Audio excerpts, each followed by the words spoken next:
اللي قلقان على القيد الافريقي بمجرد ما يدوس على احنا حاجزين الاولاد برضو في القيد الافريقي. يعني اللعيبه برضو ما متسجله ما هي لو تم تسجيلها هيتسجل في كل الاتحادات. هو بس كان زي ما قلت لحضرتك كان ناقص بس تكه زرار زي ما حضرتك قلت. عشان تعنت شخصي ده تفسير كمان انت ده اللي ذكرته معاليك في الدعوه، قلت ان ده تعنت شخصي. طبعا تعنت شخصي. وفي الفيديو ذكرت كده. عليه حضرتك على بيان كابتن حسين لبيب.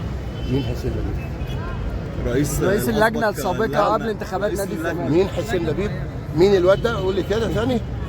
عضويته مشطوبه ملوش عضويه في النادي. مين ده؟ تاني قول لي مين؟ لا تاني. عضويته مشطوبه. مين هو اصلا؟